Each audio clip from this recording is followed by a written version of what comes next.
वैसे तो आवाम को पेट्रोल के लाले पड़े, इनसे पूछते महीने में कितना पेट्रोल खर्च हो जाता है? महीने में हमारी ट्रैवलिंग ज़्यादा है क्योंकि फिर हैदराबाद भी है, फिर इधर उधर विजिट्स वगैरह होते हैं, उसके भी है। तो अभी जो पेट्रोल की जो चल रही थी, इमरजेंसी जो लगी हुई थी, उसमें जो सिंध असम्बली से जो हमें पेट्रोल मिलता था वो भी तकरीबन अभी तक आधा ही है। तकरीबन हमें 180 लीटर्स जो है वो दिया जा रहा है, पहले 300 लीटर था। और सैलरीज़ भी हम लोगों की जो है वो बिल्कुल ही डाउन की हुई हैं। तो असर तो पड़ता है, हम लोग भी तो आवाम है ना, हम भी तो आवाम का हिस्सा है ना।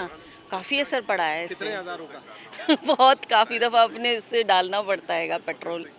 हाँ, अभी जो कीमतें कम हुई हैं, मैं समझती हूँ कि इससे ज़्यादा और कम होनी चाहिए क्योंकि आलमी मार्केट में और ज़्यादा कम हुआ है। महीने में कितने का पेट्रोल फूक लेते हैं? देखिए मुझे ये हिसाब तो नहीं पता कि कितने पैसों का पेट्रोल होता है, लेकिन हम भी इसी अवाम में शामिल पेट्रोल आप खुद डलवाते हैं? नहीं। वो ज़ाहिर है कि मैं डलवाती तो हूँ, लेकिन ये कि इतना हिसाब मुझे नहीं पता कि वो महीने में कितना होता है खर्च, ये नहीं बता सकती। लेकिन ये ज़रूर है कि जब पेट्रोल बढ़ता है तो हम पर बिल्कुल बोझ पड़ता है, जेब पर क्यों नहीं पड़ता बोझ। और पेट्रोल के साथ फिर हमारी जो बाकी जो हमारे साजो सामान होते हैं पेट्रोल की वजह से, उनकी कीमतें बढ़ती हैं, तो ख़वातीन सबसे ज़्यादा उन पर असर पड़ता है। तो ओवरऑल जो है वो ज़ाहिर है पेट्रोल का एक बहुत बड़ा असर पड़ता है, ख़ास तौर पर ख़वातीन पर। बहुत असर पड़ा है क्योंकि मेरा तो चक्कर बदीन का लगता है ना। मैं कराची में तो चलती ही नहीं हूँ, बदीन ज़्यादा चलते हैं, तो मेरी जेब पे भी ज़्यादा असर पड़ा है। अंदाजन कितने हज़ारों रुपए का ज़्यादा खर्च हुआ पेट्रोल?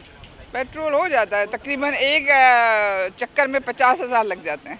हाँ, कितने चक्कर मारते हैं बदीन के? बदीन के लग जाते हैं 4-5 चक्कर तो लग ही 2 लाख का पेट्रोल तो जल जाता है। 2 लाख का पेट्रोल। हाँ, इतनी तो तनख्वाह नहीं है आपकी। इतने बस क्या करें, अभी काम तो करना है ना। भी पेट्रोल कम कर दिया। काम तो करना है ना, काम तो करना है। ठीक है, ये तो भाई हर एक का ये आपने बड़ी अच्छी बात की चांडियो साहब। हवा तो सबकी निकलती है, कोई गरीब हो या अमीर हो। ये जहाँ पर खर्च हो तो अब ज़्यादा खर्च हो तो निकलेगी ना। तो ऐसी बात जो आपने आज कर दी है, तो ये मैं समझता हूँ। देखिए, ये तो फ्यूल जो महंगाई की वजह से अभी हालिया जंग तो आपने देखा होगा कितनी बड़ी जंग है, और ईरान का पूरा इन्होंने घेराव कर लिया। पूरा अमेरिका अभी भी आपने हरमुज़ को कंट्रोल करके बैठे हुए हैं। तो मैं समझता हूँ इनकी अपनी प्लानिंग है ना। ये बहुत बड़े खुद सरमायादार हैं, ये खुद इनके पास बड़े बड़े लाखों टनों के हिसाब से इनके पास फ्यूल होता है। एकदम ये रेट बढ़ाते हैं, एकदम रेट घटाते हैं। तो फ्यूल तो आप देखिए, पाकिस्तान में तो फ्यूल हमारे पास इतनी वाफर मिकदार में नहीं, बहुत कम मिकदार में है ये। लेकिन हमें बाहर से इंपोर्ट करना पड़ता है, और हम फॉरेन एक्सचेंज में पेमेंट करते हैं। फॉरेन एक्सचेंज हमारे पास है ही नहीं। तो जो चीज़ होती है, चांडियो साहब आप भी प्रैक्टिकल आदमी हो, देखें, मैं अगर ज़मीन पे जब तक हल नहीं चलाऊँगा, मैं खेती बाड़ी नहीं कर सकता।